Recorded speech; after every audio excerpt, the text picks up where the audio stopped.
Hi, I'm Shubha Narayanan. Today we have with us Mr. S.K. Ahuja, Managing Director of Quality Castings Limited, United Arab Emirates. How are you, sir? I'm so far so good. Welcome to the IFEX 2012 and the Pavilion of Forace Polymers. How do you find the IFEX this year? I've been seeing every year improvement. Okay. And every year I see they are to any standard of the world. They are very, very good. All right, good to know that. And how do you find our pavilion architecture in general? Because you may say you always like your own things. True. The answer is very simple. If somebody says, how do you like your own son? You'll say, I like it. Very true. Have you attended the technical sessions this year? Actually, I have come today only. Okay. Very frankly, I'm here only for 2 days. So I prefer my time to be used to meet people. Because today with Google, you can read a lot of things. Yeah. How you develop new things. True. So would you be kind enough to give us more information about your organization and your foundry business? See, as I said that I established my company in United Arab Emirates in 1995. All right.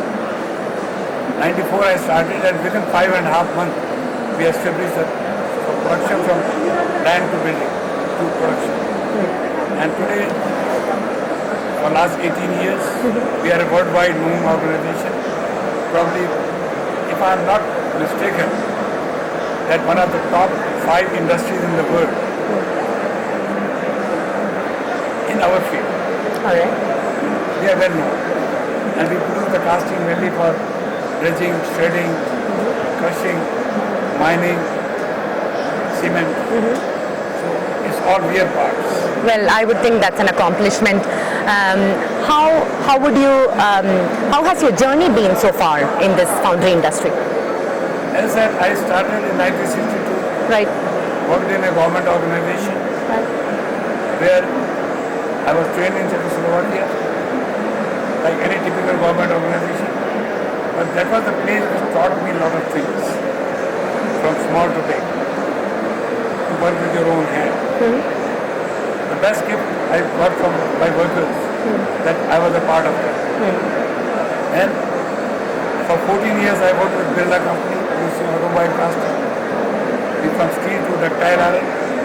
Then after that for 4 years I worked with Lithium casting, producing from ductile to alloy steel. Alright. And then for 4 years I was consultant, and from 95 I'm in United Arab Emirates.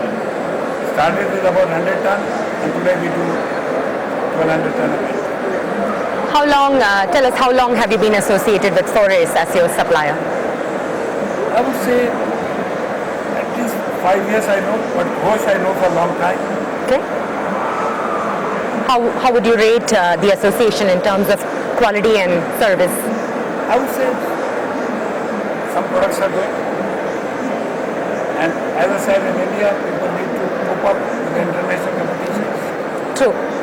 And they have got really good. All right. That's the only thing I can say. Well, thanks for that comment. And any industry has its own set of challenges. Now, what, according to you, are some of the major challenges in front of the foundry industry in India and in UAE? I would say, as I was saying, the biggest challenge was fluctuating market. Okay. Sometimes I call dirty competition from countries like China. I mean, so you have to keep ahead of everything. The challenge is, so long you can keep on diversifying, so long you can keep on thinking new things, no competition can make you down. And that is the only story I have to say. Well said. Now, what is the strategy that your organization adopts to face such challenges? See, as I said, that three things I'm teaching to my people. My strategy is be honest to your customer. Okay. They are the people who are responsible to bring you up. Right. Be honest to your own workmen. They are the people who bring you to the stage you are. Right. Because without them you are not there. be honest to your suppliers, because it's not only the buyer who are important, the Right. suppliers are equally important. So I stick with that. Right, I completely agree with you. And what, according to you, are the future trends in the foundry industry? I would say in last my 50 years, as I said, I'm completing almost 50 years, Right? not a small time, that you have to keep on you have to keep your eyes open, and you have to think what others are doing. Technological excellence is the only way of success. If technologically you are not upgrading yourself, somebody will pull you out. Right. That's why I said that what you are doing yesterday was wrong. Yes. Today you have to think, and for future you must say whatever you have done so far is not correct. That is the strategy you have to adopt, and every day you have to think that how to do it. Right. If people can go to moon, Right. why not we can develop our farmers? Very true. Now, we know that India is the second largest casting manufacturer, only next to China. Now, how do you see the growth of this industry in India?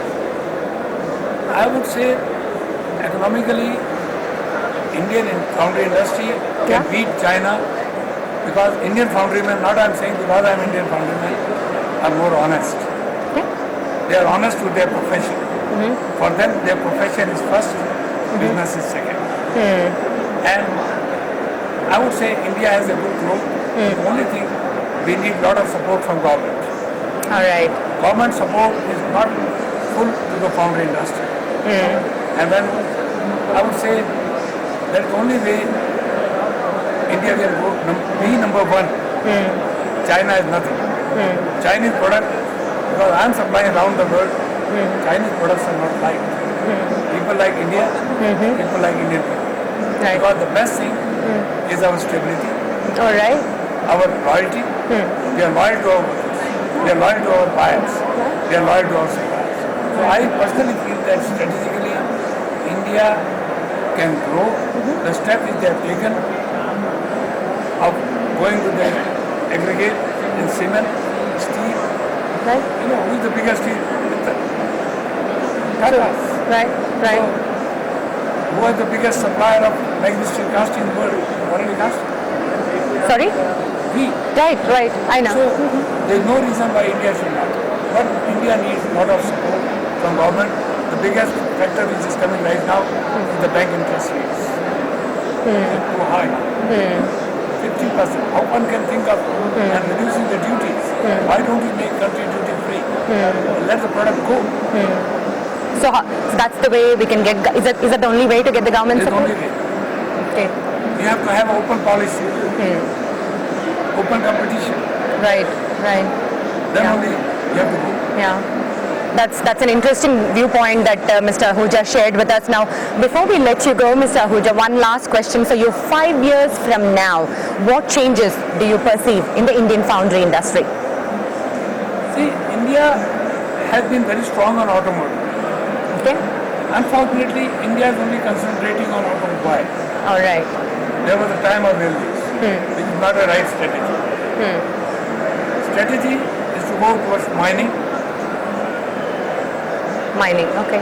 crushing, dredging, shredding. Because still we feel that we are running an old car. It's affecting the economy. So are you talking about the technological excellence Has to in be. general? Okay. And they have to think of mining is the next future, All right. not only here, around the world. All right. Because you must have seen Spain has gone down, Europe has gone down, even Dubai has gone down in a state. Oh, really? Because there is a limit you can build houses. But you need to concentrate on new metals in mining, Right. which is still not very well attended. We are exporting our iron ore. We are exporting our iron different ores. Why don't we produce here? That should be the strategy for 5 years. So we need to focus on our own production, is what you're I'll give you saying. a very simple example. China is capturing the whole market of fuel and resin because they are making for oil and coal. I don't know why somebody is not coming up in India to produce that and go down the cost. In foundry field, Right. that is the thing which has to be looked at. Okay. Developing what China has done, what Japan has done. Right. We have manpower, we have intelligence, we have skill, we have desire. So we need to move in that direction. All right. Points well brought out, and that was a very interesting conversation that we had with you. Thank you so much for your time, Mr. Ahuja, and we wish you a great day at the event here today. Thanks again. Thanks. Thank you.